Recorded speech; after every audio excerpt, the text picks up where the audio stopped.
8:50. All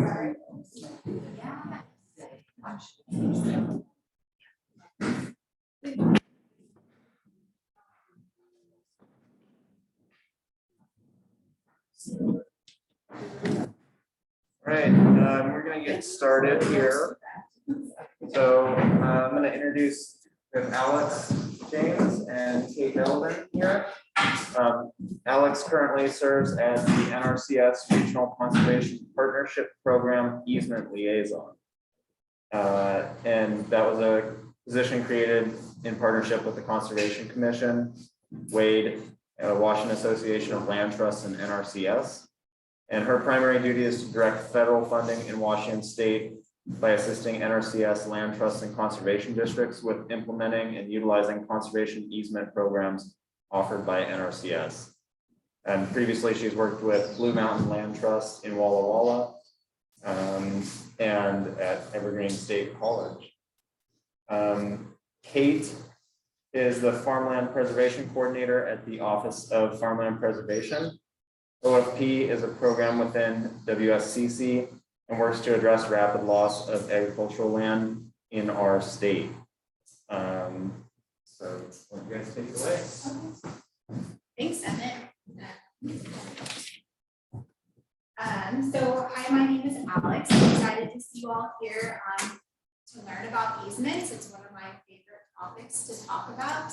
And I made a career focusing on easements and more recently on agricultural conservation easements.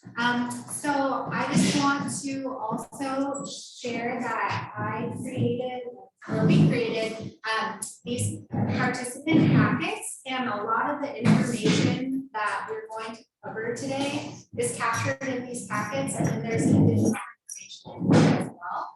So I'm hoping I made enough copies, but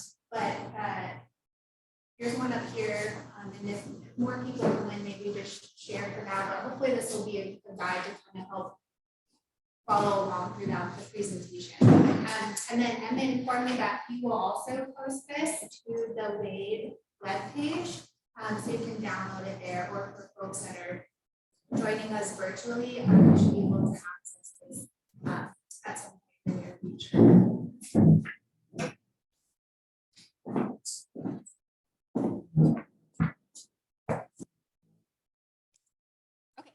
So here's our presentation outline or overview, and this is the 5 main sections that we're going to cover today.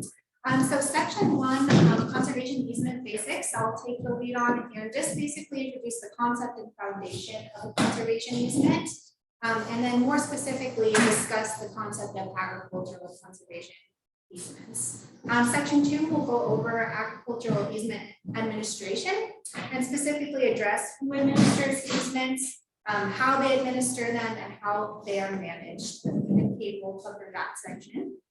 And then Kate will also, in section 3, discuss how conservation easements are valued and how they are funded. And then section 4, conversations with landowners. I'll sort of introduce what a conservation district's current or future role can be in agricultural land conservation easements. And then I'll also go over what district staff, what sort of questions you may receive from landowners as you're out in the field talking about different conservation projects, and they casually bring up easements. And then section 5, resources and contacts, we'll just kind of go over some hopefully helpful resources for you to find more information or learn more about easements if you're interested, and then share our contact information. Thanks, Kate. Okay, so conservation easement basics. Okay, so we're gonna just start with what is a conservation easement.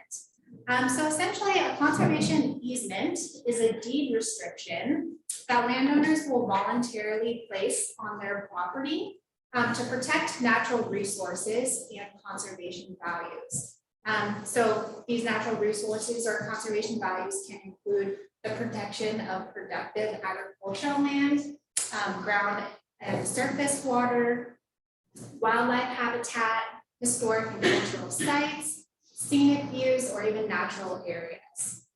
In conservation easements, it's important to note that they're each unique and they are tailored to the specific parcel or property of interest.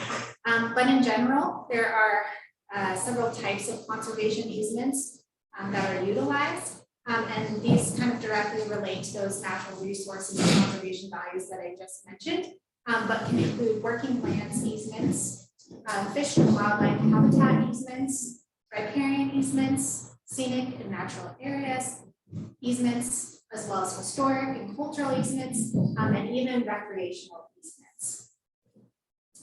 So in general, a conservation easement protects these values for natural resources by placing a restriction or a limitation on how that land is used. And I also want to note that easements run with the land. So that means that they're applicable both presently and in the future for present and future landowners. And most easements are permanent. So that ensures that the investments made today protect the land and its conservation values forever. All right, so I'm going to hone in a little bit specifically on working lands easements. So under working lands easements, we essentially have two categories that are recognized here in Washington. We have agricultural easements, and we also have forest land easements. And as the names imply, agricultural easements focus on the preservation of farmland, ranch land, and grassland. And forest easements focus on the preservation of non-industrial private forest.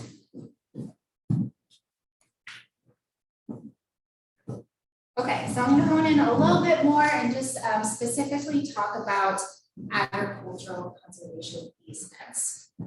So the primary purpose of an agricultural conservation easement is to keep land available for agriculture. So again, the main purpose is to ensure that land is kept in productive use.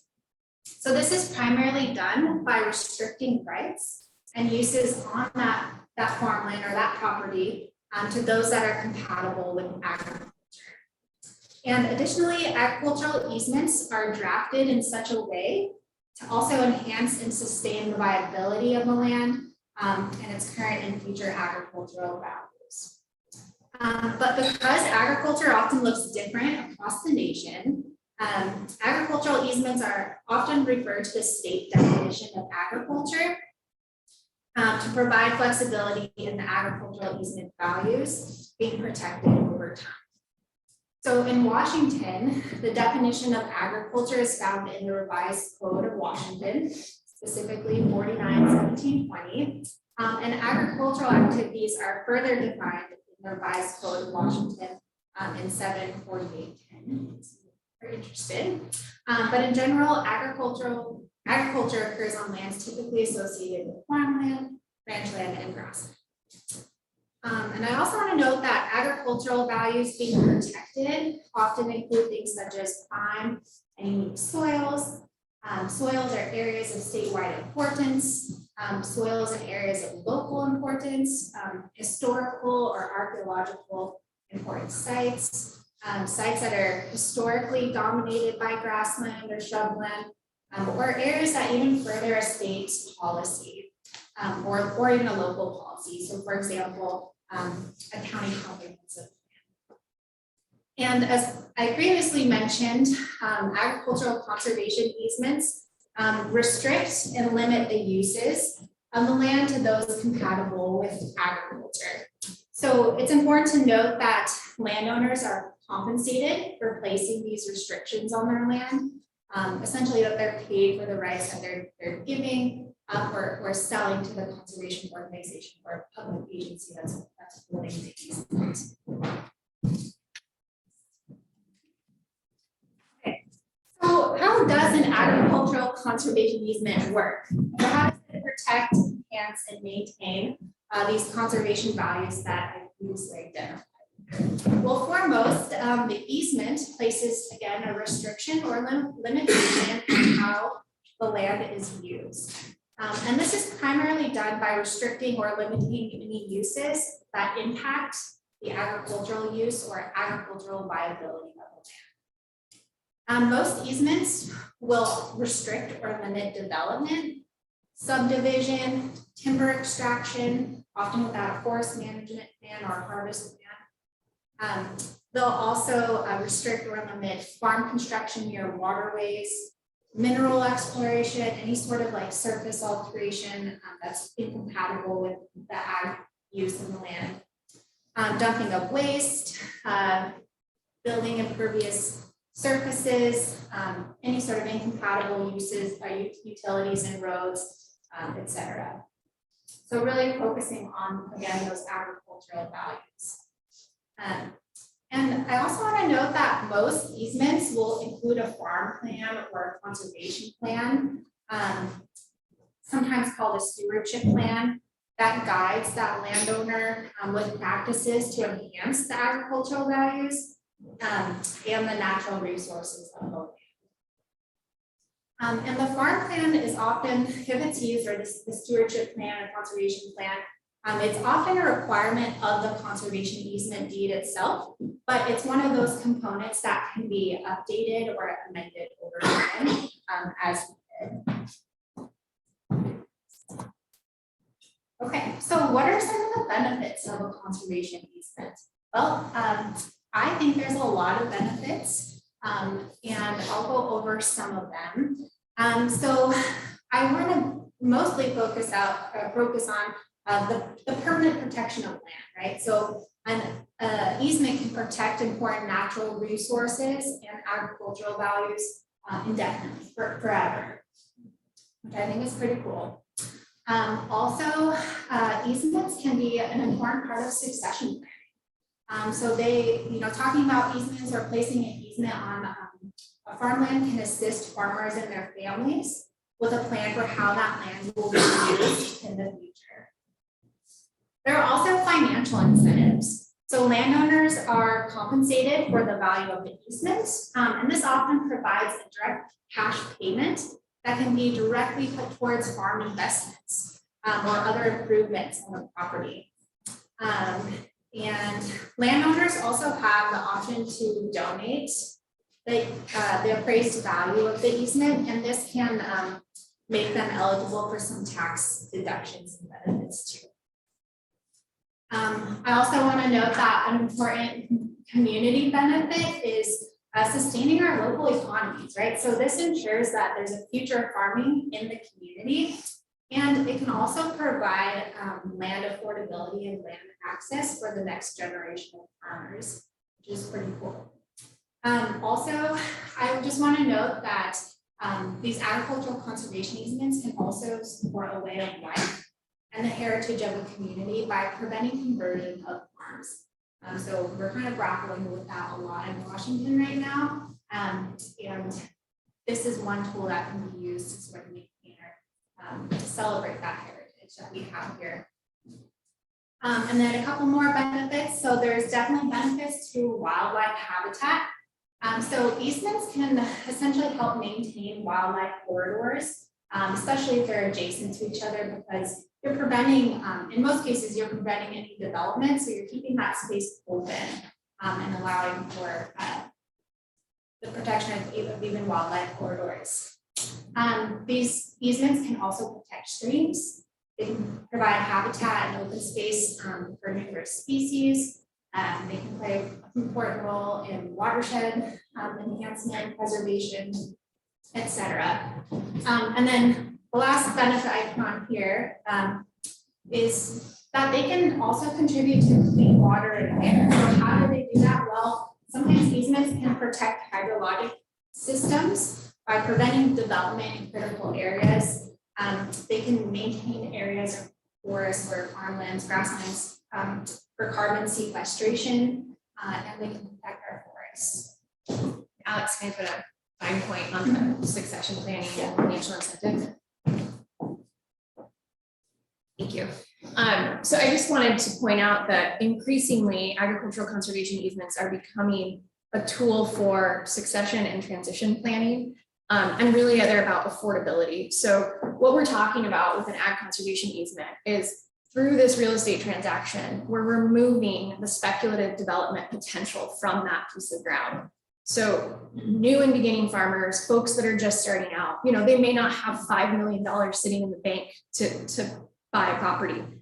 The conservation easement is going to significantly reduce that property's value and bring it in line with its agricultural value rather than its speculative development value. And so it can be really a helpful tool in getting new folks onto the ground and then ensuring that ground will stay open and available for agriculture in the future.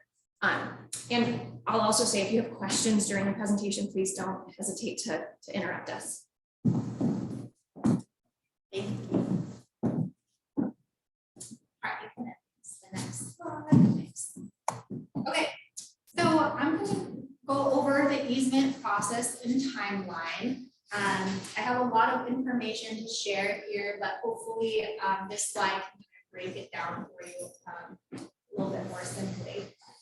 So the first step in the easement process is to identify the parcel or identify that property or that farm of interest. And this usually includes a conversation between the landowner and the entity such as a land trust that is going to hold that easement. And they're going to meet and discuss each other's goals.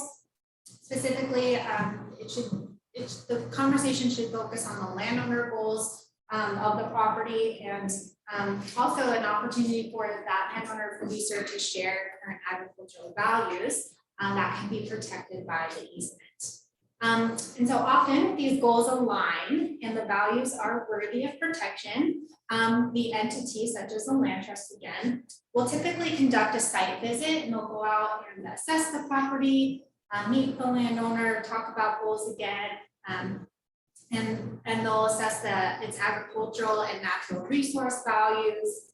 And ultimately after that site assessment, hopefully determine the potential financial benefits for the landowner as well, if they wanted to work and pursue an easement. So if the landowner is interested in being compensated for the easement, the entity again, such as a land trust, will want to ensure that that property or that farm is eligible and even competitive for available grant programs.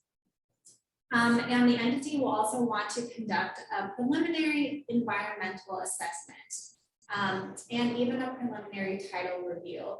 And doing these two things will help identify any potential issues or challenges with placing a conservation easement on the land. So if that goes well, and the landowner and the entity will want to move forward, then they typically execute what's called a conservation agreement or some sort of agreement that ensures that they're both sort of invested in this process now and committed to learning more as they embark on this process. And that essentially, gives the green light to move forward with the project. And this initial phase can take anywhere from 1 to 6 months.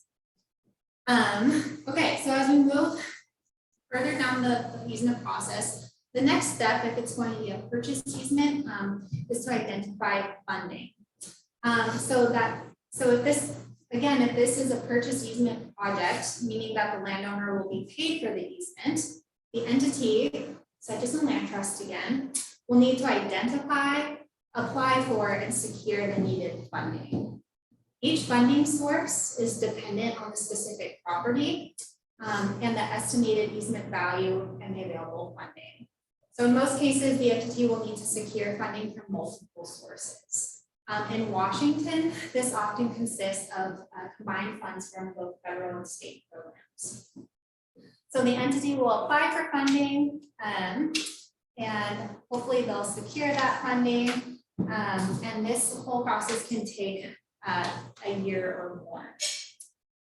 Once the funding is secured or in the process of being secured, then the process will move into the acquisition stage. And this is when the entity will work to acquire the land or acquire that interest in the property. So they'll complete tasks that results in again, that legal interest in the parcel. And this phase, the acquisition phase, usually takes the longest amount of time, but because essentially the entity is working on developing really complex legal documents. And then we'll move into the closing phase. So this is, I think, the most exciting phase. So upon completion of the acquisition phase and all the acquisition due diligence, The entity and the landowner will sign the conservation easement deed. And this is a legally binding document that will then be recorded with the county. And if the landowner will receive compensation or if donated, they'll receive a donation letter from the entity that makes them hopefully eligible or it's appropriate for those tax benefits. And again, this phase can take anywhere from 6 months to complete. But we're not done there. So we close the easement, and then there is something we call annual stewardship.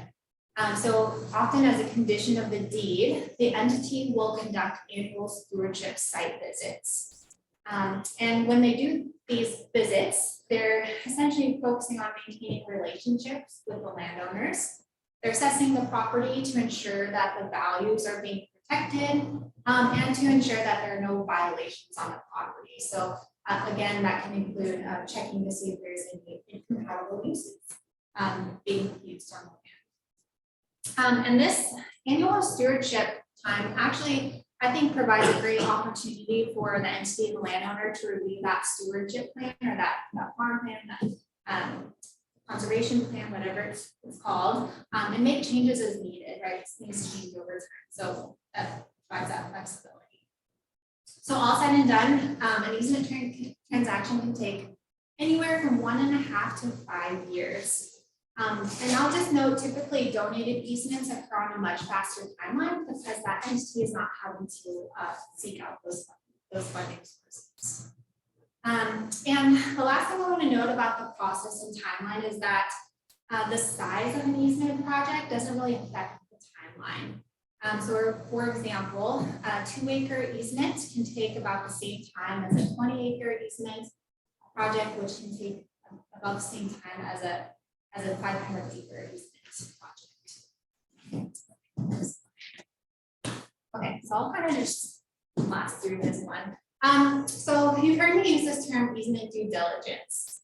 And essentially what that means is like tasks. There's different tasks associated with each of these stages of the easement process. So under parcel identification, I kind of went over some of the due diligence, but that's, you're checking for, is the project eligible for funding? It's when we purchase easements. You're signing that conservation agreement with the landowner, ensuring that both parties are interested and, they'll be invested in this project as long as they both can be or want to be. And then it's also important for an entity to kind of share a draft of the conservation easement deed. So letting the landowner, what are they kind of getting into? What are the restrictions? What are the uses that would be associated with that deed? And then move along the easement process again. Funding. So you're looking for grant applications, you're fundraising, you're looking at your cash reserves, talking to the landowner about possibly donating a portion of the easement cost, etc. Acquisition, again, that's the longest phase. So this is when you're really doing your most of your due diligence activities. So you're doing your environmental assessment of the property, you're doing your title review, so looking for any encumbrances that might present challenges to the easement. And if there are exceptions identified in a title review, sometimes you'll want to extinguish those or subordinate those to the easement. You're getting your appraisal done. So Kate will talk about the appraisal, but essentially the appraisal gives you what was the easement valued at. You're doing your legal survey, your baseline inventory, which is, you're kind of documenting all the characteristics of the land. And then you're developing that and that farm plan, conservation and stewardship plan that I mentioned. Closing, you're putting together all your final documents, getting your finances in order, and recording easements, and then annual stewardship. You're doing your annual monitoring visit. You're writing any reports, and maintaining relationships. Next slide. Okay, I'm gonna hand it over to Kate. Thanks, Alex. I wanted to say a few things too about the due diligence process. In that stepwise process, there's a lot of opportunities for these projects to go sideways. So title review is a big one where you may discover that you've been talking to this landowner for 6 months or a year, and they're not the sole owner of the property. There may be multiple siblings, that you didn't know about, they didn't mention them, well, that's gonna be a problem. So that title review is a really important piece of the process. You might also discover that, hey, this landowner doesn't own the mineral rights to the property. That's really common in Washington. That can be a big problem depending on the funder. Go through each of them thoroughly. And before I jump into the administration of ag easements, I wanted to just do a temperature check in the room to see who has worked on conservation easements. If you've worked on them in any capacity, talk to landowners about them, raise your hand. A few folks. Okay, so most of us are brand new to this. So then I'll pause and ask, what questions do you have so far? What hasn't made any sense at all, or you might want some more clarity on? Who pays for all the things that have to be paid for when you go through all that? That's a great question. It depends is the answer. Oftentimes it's up to the entity that is working to purchase the easement to cover those costs. So when I get to the funder slide, I'll share some of the different funders. Some of them are really good about covering the costs of the transaction, the full cost. Most of them don't. So it's often up to that entity to have their own cash reserves to pay for those pieces of the process. What sort of prerequisites or qualifications do you have qualified for? Also a great question, and we don't really cover that. And the answer there again is it depends. It'll depend on the funding source. So if a landowner is interested in donating a conservation easement, you're going to have a lot more flexibility on what type of ground you can work with, because you're not dictated by certain restrictions or requirements from the funder. If that landowner wants to receive the tax deduction through the IRS, then you'll have some restrictions there that you'll need to make sure you're following. If the landowner wants to sell the easement, then you're going to need to look at your funding sources and see if it's compatible. So for example, many of the existing funding sources require that the property is as large or larger than the median farm size in the county. That's just one example. Typically they're looking at what are the soils. So I think NRCS says 50% or more of the property needs to be prime soils is one of the categories you can be eligible under. We're going to want to look at what's the history of the property. Has it been in agricultural production?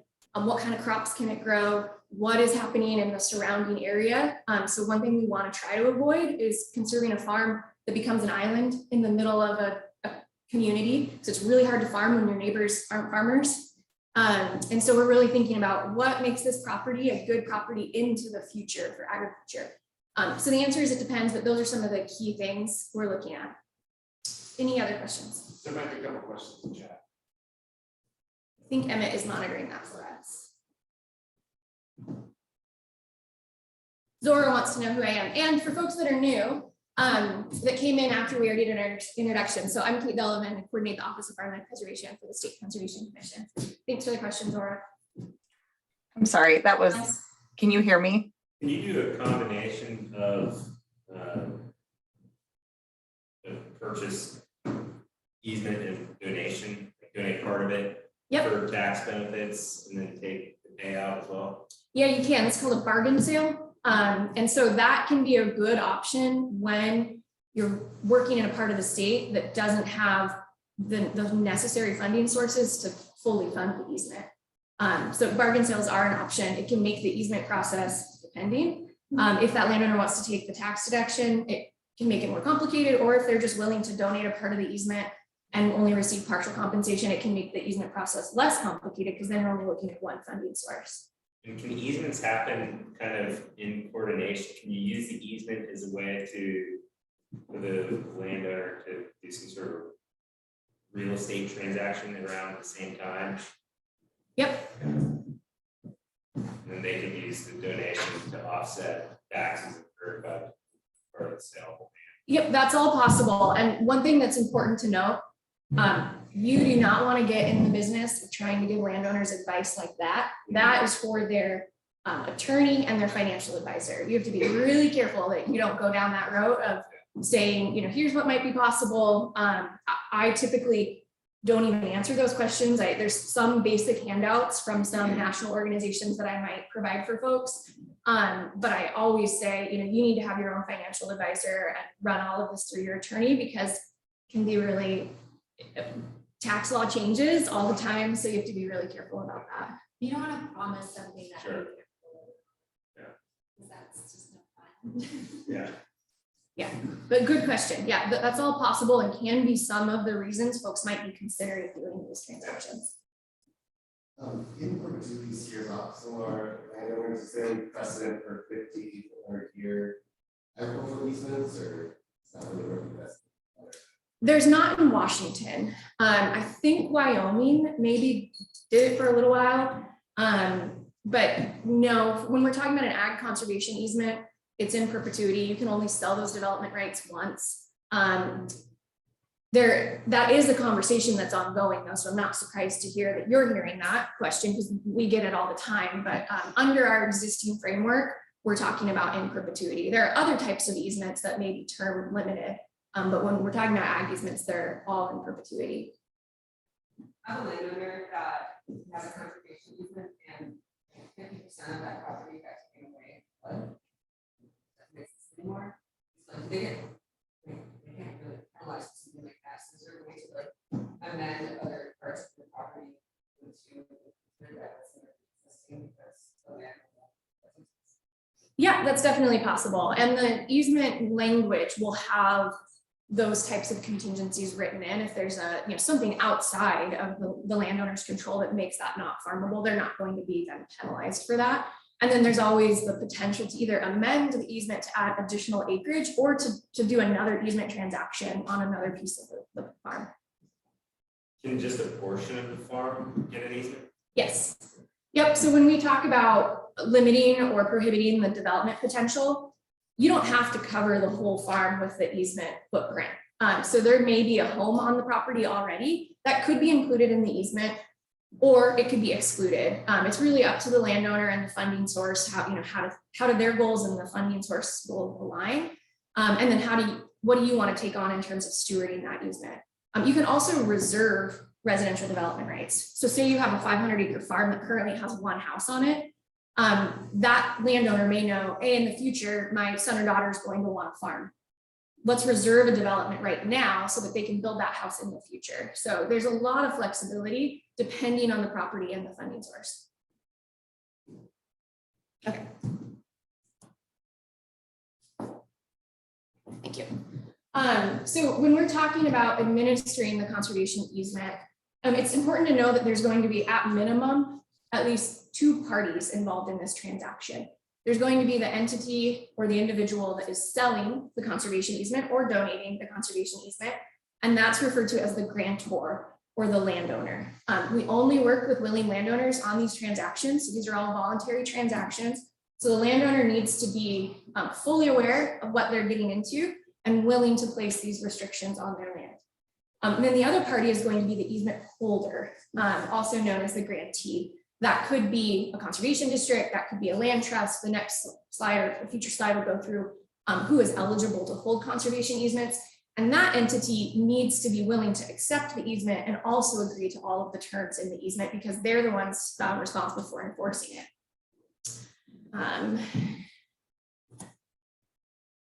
So in Washington state, these are some of the entities that are able to administer agricultural conservation easements. This is established in statute. So state agencies can hold conservation easements, local governments, so cities, counties, towns, nonprofit land trusts or nature conservancies can also hold easements. So that's kind of the private side. Indian tribes, the federal government, as a state agency, the Conservation Commission is eligible to hold easements, and then conservation districts are as well.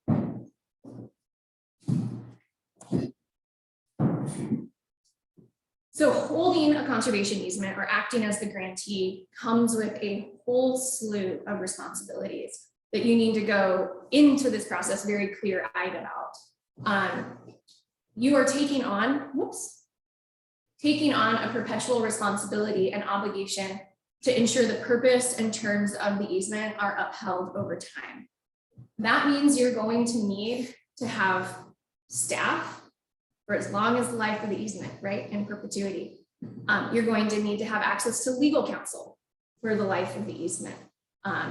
You're going to need financial resources to ensure you can properly steward that easement. You are acquiring a real property interest with the power to enforce the terms of the easement and the conservation objectives in that deed.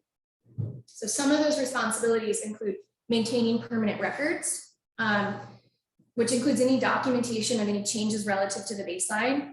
That's really important in case you ever have to enforce against the easement. You need to have a paper trail. You need to be able to respond to landowner requests regarding consistency of proposed activities within the easement. And this one is really important because the person that you might be dealing with may not be the person who sold you the conservation easement. So the landowner retains the remaining property rights associated with the property. They can still gift, sell, or convey the property to someone else. Well, that future someone else may not agree with the terms of the conservation easement. They might not have been on board with it, and they might try to do something that would be, contrary to the easement. So you have to have really rock solid understanding of what's in that deed. What does that mean for that piece of property into the future? Because you might be dealing with someone who may not be a friend to the conservation district, or may not, agree with the terms of the easement. You also need to determine if anything already on the property is compatible. You might have someone put up a non-related agricultural structure outside of a building envelope that can't be there, and then you have to figure out, well, what are we going to do about this? So you have to negotiate a remedy. That might be through conversation with the landowner, formal communication, or that might be through the court system. You also need to determine how or if proposed amendments would impact the conservation value. So these deeds in limited circumstances can be amended, but they can only be amended if they're enhancing the conservation value. So the example we got about some of the property is now washed away or eroded in a flood. If you're adding additional acreage, that might be enhancing the easement, so that amendment might be allowed. And then, as Alex said, you need to be prepared to do the annual monitoring and maintain those relationships with landowners. So I've covered some of this already, but these are kind of the main areas you need to be thinking about if your district is interested in pursuing conservation easements. So you need to make sure you have the administrative capacity for maintenance and management into the future. That includes the staff capacity, so staff with the knowledge and ability to steward these easements into the future. The enforcement capability is big. Hopefully, you don't have to go this route very often. If you have an easement that is clearly written and everyone understands, you may not have a lot of enforcement issues. Typically, those enforcement issues come up once the land changes hands. So once it's sold to someone else. And here you're going to need access to a good attorney. This is not anything you can take lightly, because this can get very expensive very quickly. And then that leads to the financial resources. So the way that in Washington, a lot of these types of land protection projects have occurred is either through state agencies that have access to state financial resources, or through land trusts, which are private organizations. Land trusts, typically, to make sure they have those financial resources, some of them have endowments that they manage specifically for this, or they have insurance through a national insurance pool called terra firma that they can tap into. So you have to be really strategic about thinking about how are we going to fund this in the long term. All right, so funding agricultural conservation easements. So we've mentioned they can be donated. This section will focus on if they're purchased. So probably the biggest question on a landowner's mind, not always, but probably, is, well, how much is this thing going to be worth to me? And I want to make really clear, none of us in this room, unless you're an appraiser, can answer that. So you have to be really careful to not set expectations around what this is going to be worth when you're having those initial conversations. And that makes it hard, because this is a major financial decision. And when you say, well, we don't really know, we need to go through this month-long process that is going to make you ask yourself some really hard questions and ask your family members some really hard questions, and is going to make us spend a lot of money, but we don't actually know what this is going to be worth and if you're going to be interested in it. That's just the nature of these transactions. So the way we come up with a value is by hiring a third-party appraiser who has the expertise in agricultural conservation easements. These folks can be hard to find. There's not a lot of appraisers out there right now that have this expertise.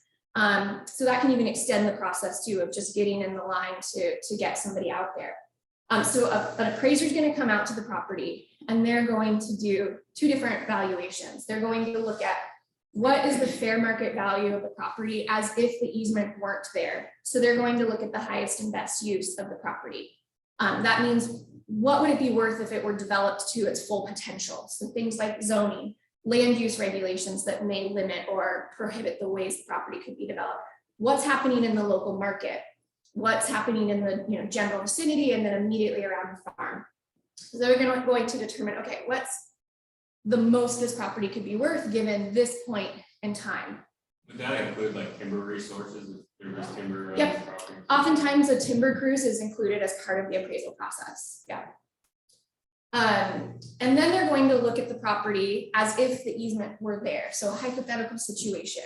So at this point, in ordering the appraisal, you need to have already had a lot of hard conversations with the landowner about what's actually going to be in this easement. Are we reserving a residential development right?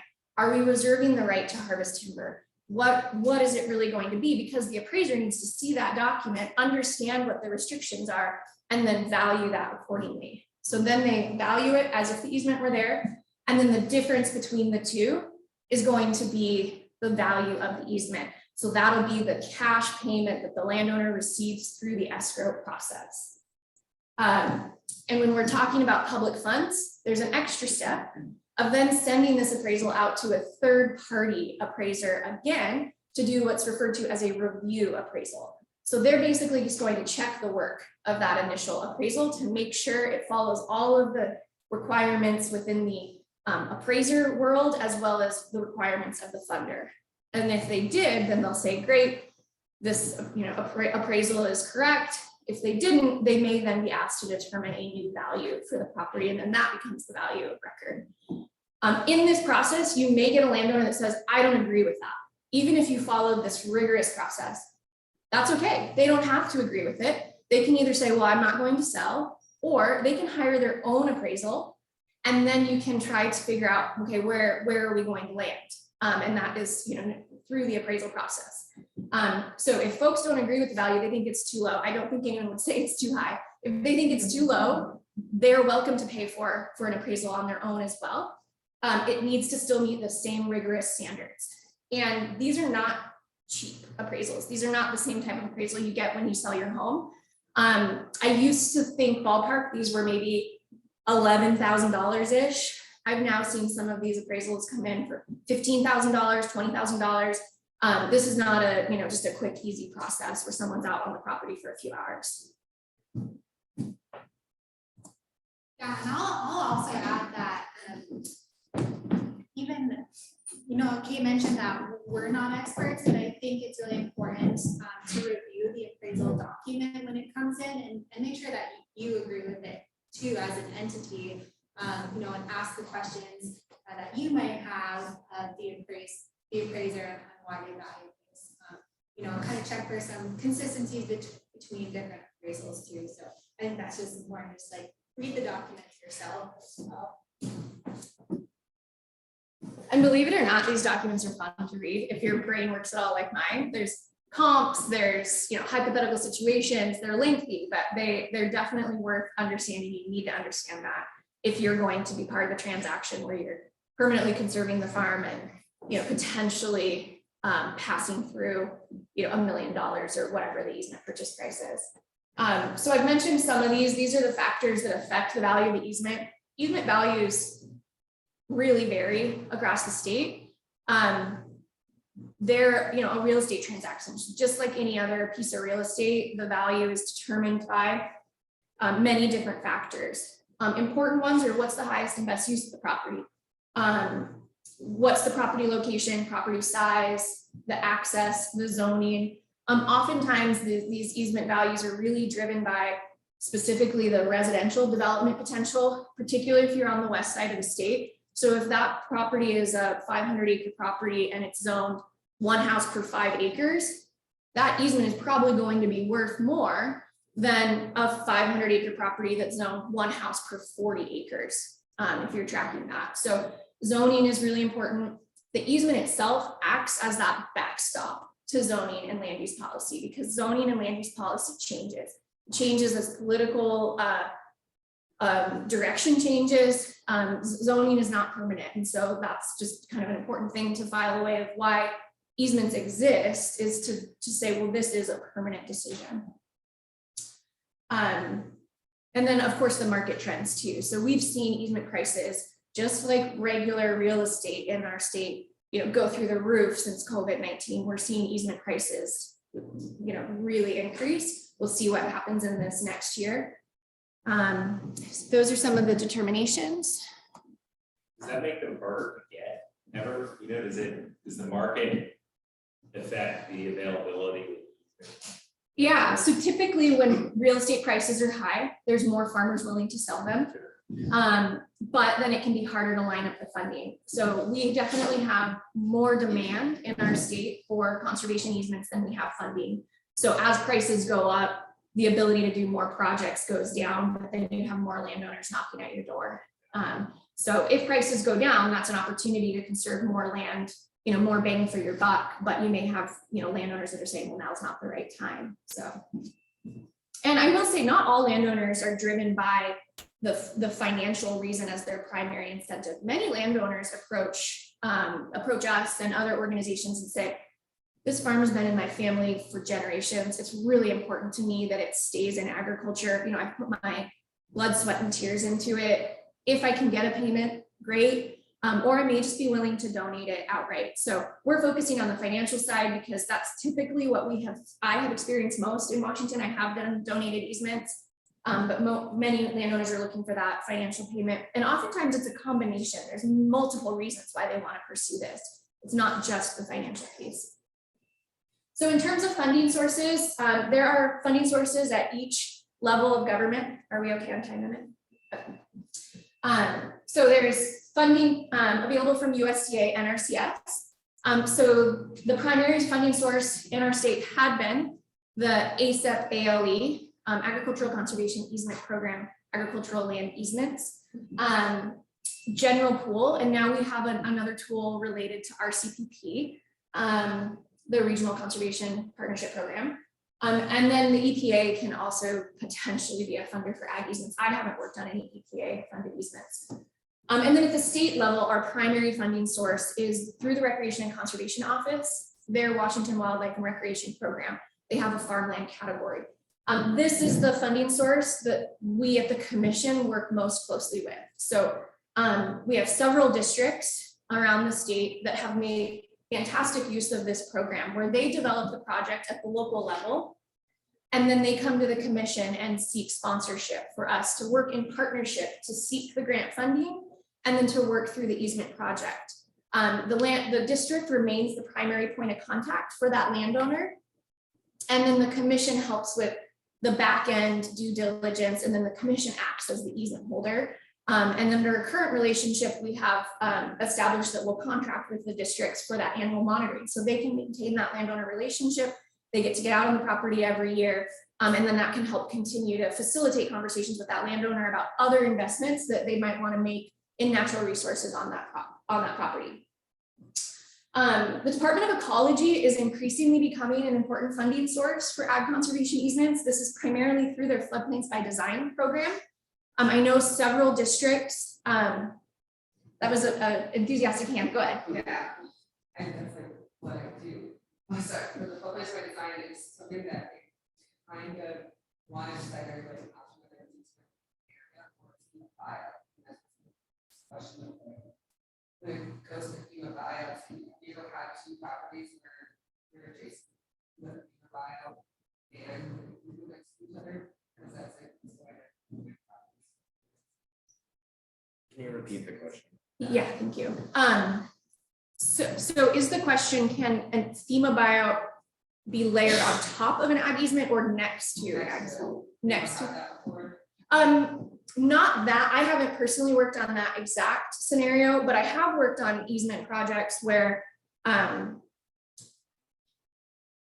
the property has been identified as priority for, say, a levy setback in the future. And so working with, this was an NRCS funded easement and county funded easement, working with NRCS and the county to basically map out where will that levy setback be in the future and incorporate that in the easement itself so that you have that compatibility, because what we don't want are our ag easements preventing other investments that need to happen on the landscape for a variety of reasons. Some landowners will come to you and say, hey, let's put an ag easement on here because I don't want this levy setback. You don't really want to be in that position if you're interested in partnership and thinking at, landscape scale. So that's kind of a new arena. And from my perspective, if you can approach the project from what are the multiple benefits we're trying to achieve and how do we think about them now before we record this easement and then our hands are tied. I've also seen within floodplains by design in several counties within Puget Sound, they're recognizing the importance of agriculture in the floodplain. So they see agriculture as a land use as more compatible with floodplain management than other uses. I've also seen within these floodplains by design partnerships, a recognition that upland ag plays a really critical role. So if we can conserve upland ag, it takes less pressure off of our floodplains too. So there's a lot of flexibility within the floodplains by design program. And then the Conservation Commission has also funded easements through a variety of ways. Currently, the primary way we're doing that is through our CPP partnership, where we have some state funding. At the local level, there's 13 counties, I think, 14 counties that have conservation futures programs. So that's a local funding source for agricultural conservation easements. Not all of those 14 fund ag easements. Conservation futures can fund a variety of things like parks and general open space, but some of them do fund ag. And then county purchase of development rights programs, those can often be linked to the conservation futures program, and then private philanthropy. So to your earlier point of how do you cover these costs? Oftentimes, private philanthropy comes into play, particularly when you're working with a land trust to cover those costs. And a really important note is those funders don't want to pay for everything. So it's really hard to go to one funder and get the project done. You often have to cobble multiple funding sources together to fully fund the easement. And so that's where like the bargain sale, partial donation versus partial sale can come into play. Okay, we're butting up against time, so I'm just gonna kind of fly through these next slides. But this section, I just wanted to cover conversations with landowners. You all are out there having these conversations, or you might have landowners knocking on your door and you're like, what's an easement yourself? So hopefully now you have a basic understanding what an agricultural conservation easement is and what it can look like, and feel a little bit more comfortable about directing your landowner to an entity or talking with them about what an easement is. Okay, so I just came up with a list of common questions that I've gone out in the field and talking with landowners. In the handouts, I know that there are way more of you than I anticipated, so I apologize for not making enough handouts. But in the handout, there is a section that lists common questions with answers. These questions are questions that you may get from a landowner or questions that you may have yourself, and hopefully direct you to some helpful resources. And the handout will also be posted on the WADE webpage, so you can go there and access that resource as well. But some common questions that I've gotten in my experiences, what is a conservation easement? This is what I've heard it is. Like, is that correct? Or can you help me understand what an easement is? And how does an easement function? How does it protect natural resources, or how does it protect the conservation values of the property? And so these are all things that we covered earlier. And let's see, what are some other common ones? So a lot of time it's helpful to, there's some great resources online through Land Trust, through national organizations that kind of break down the easement process in a really digestible and easy way. And I found that it's helpful to bring a printout when you're meeting with a landowner and just giving them that resource, or using it to kind of guide your own conversations. And then kind of some other ones. So another big one is, you know, who's holding rights in my easement? That's important to cover. If you have a funder that's providing funding, they'll often hold a right in that easement as well. So that's important to cover. And then a couple other ones are, you know, how are easements managed, or what is the role and responsibility of the landowner with an easement on their property? And these are all things that should be discussed and sort of alluded to in the easement, but also in that stewardship plan that I mentioned earlier. Can help, you know, give the next steps to the landowner, things that they can focus on with the easement on their property. Okay, so I also just want to, you know, briefly touch on what is the role of a conservation district in easements, you know, currently, or what kind of look like. So as Kate mentioned earlier, a conservation district as a form of local government is allowed by statute to administer conservation easements within the state of Washington. But there are lots of other ways that conservation districts can be involved with easements and agricultural land preservation, just aside from being the easement administrator or holder. And Kate gave some examples of that earlier, but I'll go over some more. So foremost, project development. So given your role in the local community, district is well poised to identify important farmland or ranch land for protection.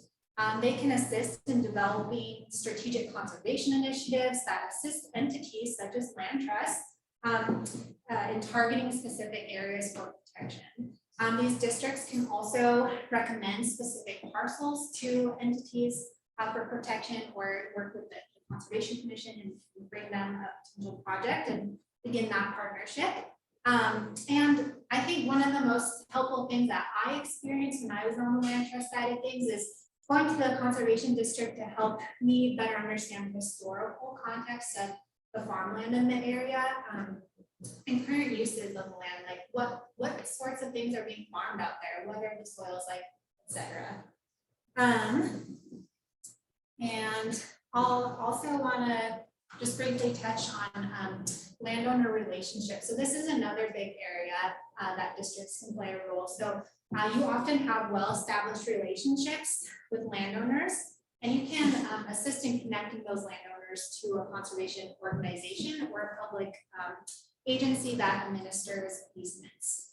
And you can also, which I highly encourage you to do, is develop your own resources for landowners to communicate land preservation via conservation easement, kind of lay out these options for them. Partnerships, so partnership services, districts, as districts, you have the technical expertise to assist entities with easement due diligence. So I think both Kate and I kind of touched on that earlier.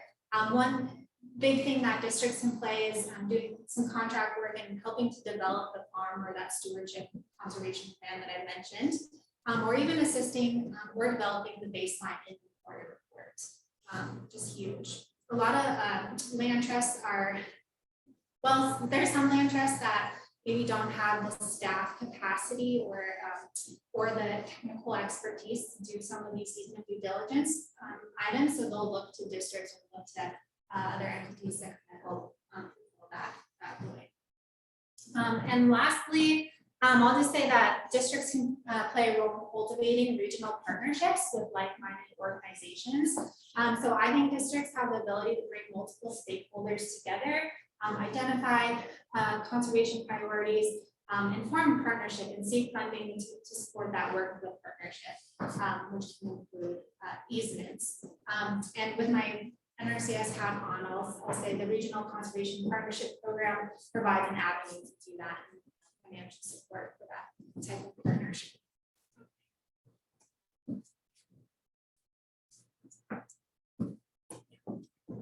Are you allowed to offer to trade things rather than just money? Landowner says, you know what I really want? I want a well drill so I can water my cattle over on this part that I wish to keep, and I'll give you the easement over here. Are you allowed to trade services? What would you call I don't know. I would advise you to talk to an attorney or a financial advisor. That's- I think you could probably structure a transaction in that way. You may not be able to say, we did this because of this, but they could donate an easement, and I don't know. That's a good Okay. question. That would make me feel uncomfortable to give you an answer on the fly, so. Well, I appreciate that. Yeah, I don't know, Alex, do you have a better answer to that? I can see somebody else. No, I mean, I think it's so dependent on the property and the parcel and the relationship that exists. You know, in my experience, I've embarked on some of those conversations or I've had that brought up, but I wanna like note that I've worked on some easements where it was the landowner was like mandated by the government to like do some mitigation work and something. So, and that's tough because we were working with a landowner that wasn't really interested in the easement. They just had to do it. But I've seen kind of that, maybe like they had to do that to do some mitigation work. But, you know, and also I've worked on agricultural conservation easements with landowners that are really interested in like the wildlife part of the easement. So, you know, they're looking at ways of how can we enhance the stream or the riparian area that's maybe adjacent to the farm. And so it's kind of led into more conversations like that. And those conversations have led to different conservation projects, maybe. All right, and since we're over time, I think I'll wrap us up, because Ron has a really excellent presentation next, and it's you are next. So on this slide are just some resources. Please check them out. They're referenced in your packet as well. For folks that came in late, there's a handout that walks through a lot of this material that you can get through the WAIT website. And then if you go to the last slide, and it has our contact info. So please take questions to Alex or to me. We're always happy to talk about this. We live and breathe this stuff. Happy to be a resource. The stuff online is helpful, but it's really hard sometimes to figure out what you need, and talking to a real person, which there's two of us right here, can be really helpful. Thanks very much.